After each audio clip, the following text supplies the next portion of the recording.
அன்புள்ளம் கொண்ட தமிழ் பெருமக்களே, தமிழகத்தில் பொது ஊழியம் செய்கின்ற ஒரு சாதாரண தொண்டனாகிய இந்த வைகோ ஏறத்தாழ 7000 கிலோமீட்டர் நடந்திருக்கிறேன்.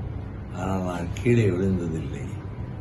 இப்பொழுது 4 நாட்களுக்கு முன்னர் நெல்லைக்கு சென்றிருந்த இடத்தில் தங்கியிருந்த வீட்டில் படிகளின் வழியாக ஏறாமல் பக்கத்திலே இருக்கக்கூடிய திண்ணையிலே ஏறினேன். அப்படியே அலைமலைத்து இடதுபுறமாக சாய்ந்து விட்டேன். எனக்கு தலையில் அடிபட்டிருந்தாலோ முதுகெலும்பில் அடிபட்டிருந்தாலோ நான் இயங்க முடியாமல் போயிருப்பேன். இப்போ என்னன்னா, இடது தோள்பட்டையினுடைய அந்த கிண்ணம் உடைந்திருக்கிறது, அதோடு அந்த எலும்பும் கீறி இருக்கிறது. அதனால் அங்கே உடனே டாக்டர் முரளியிடம் காண்பித்து அவர் உடனே நீங்கள் மெட்ராஸுக்கு போகணும், சென்னைக்கு போகணும், அங்கே போய் நீ ட்ரீட் பண்ணணும் அப்படின்னாங்க. நான் போய் டாக்டர் தனியாக சேர்ந்துக்கிட்டு யோசனை கேட்டேன். அவர் இந்த எக்ஸ்ரே வந்து வாட்ஸ்அப்பில் அனுப்பி வச்சோம். ஒன்றும் பயப்பட வேண்டாம், நீங்கள் கவலைப்பட வேண்டாம், உங்களுக்கு ரெஸ்ட்டு தேவை, இப்போ இந்த ரெஸ்ட் இதில் கிடைச்சிருக்கு அப்படின்னு சொன்னாங்க.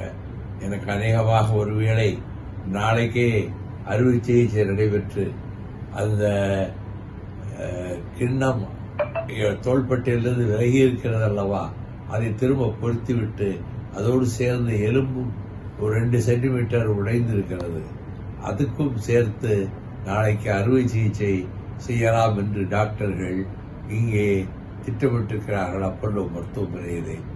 ஆகவே நான் நன்றாக இருக்கிறேன், முழு ஆரோக்கியத்தோடு வருவேன். எனக்கு முன்பு போல இயங்க முடியுமா என்று மட்டும் யாரும் சந்தேகப்பட வேண்டாம். நான் உழைப்பு என்பதற்கு இலக்கணமாக இருக்கக்கூடியவர் என்பதை கலைஞரே சொல்லியிருக்கிறார்.